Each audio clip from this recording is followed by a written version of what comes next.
নমস্কাৰ মৰমৰ ছাত্ৰ-ছাত্ৰীসকল, তোমালোকে থাম্বনেল চাই হয়তো গমে পাইছা কি কৰিবলৈ গৈ আছো। তোমালোকৰ আজি অসমীয়াৰ ৰচনা কিছুমান লৈ আছো।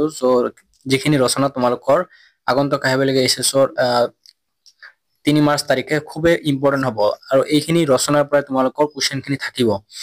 তোমালোকে ভিডিঅ'টো প্ৰথমৰ পৰা শেষলৈকে ভালদৰে চাই যোৱা, অকণো স্কিপ নকৰিবা। আৰু যদি আমাৰ চেনেলটো সাবস্ক্ৰাইব কৰা নাই এতিয়াই তোমালোকে চেনেলটো সাবস্ক্ৰাইব কৰি ল'বা, ঠিক আছে। বলক আমি ভিডিঅ'টো এতিয়া আৰম্ভ কৰোঁ। ইয়াত চাই লোৱা তোমালোকৰ প্ৰথম নম্বৰ ৰচনা। এইটো ৰচনা হল তোমালোকৰ জনসংখ্যা বৃদ্ধি আৰু ভাৰতৰ অৰ্থনৈতিক সংকট।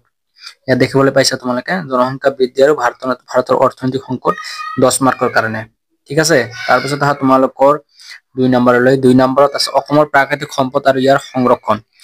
খুবেই ইম্পৰ্টেন্ট হ'ব, তোমালোকে ভালদৰে চাই ল'বা। তাৰপিছত আহা তোমালোকৰ 3 মাৰ্কৰ। তাৰপিছত তোমালোকৰ 3 নম্বৰত কোভিডকালীন সময়ৰ ইতিবাচক আৰু নেতিবাচক দিক। খুবেই ইম্পৰ্টেন্ট, তোমালোকৰ 10 মাৰ্কৰ চাই ল'বা। তাৰপিছত তোমালোকৰ 4 মাৰ্কৰ ছচিয়েল মিডিয়া আৰু ইয়াৰ মাজত প্ৰভাৱ। কি আছিল? ছচিয়েল মিডিয়া আৰু ইয়াৰ মাজত প্ৰভাৱ। এইটো ইয়াং জেনাৰেশ্যনৰ কাৰণে দিছে, তোমালোকে দেখি ল'বাচোন। তাৰপিছত 5 নম্বৰত অসমৰ ক্ষুদ্ৰ উদ্যোগ সম্প্ৰসাৰণ আৰু বাণিজ্যিকৰণ। অসমৰ ক্ষুদ্ৰ উদ্যোগ আৰু সম্প্ৰসাৰণ আৰু ইয়াৰ বাণিজ্যিকৰণ, এইটো তোমালোকৰ প্ৰিভিয়াছ ইয়াৰ হয়। তাৰপিছত আহা তোমালোকৰ তোমাৰ প্ৰিয় কবি। কি আছিল? তোমাৰ প্ৰিয় কবি বা তোমাৰ প্ৰিয় সাহিত্যিক বুলিও দিব পাৰে। কোৱেশ্চনটো বেলেগ বেলেগ দিব পাৰে, কিন্তু তোমালোকৰ যিখিনি লিখিবা সেইখিনি লিখা ধৰণখিনি একেই হ'ব।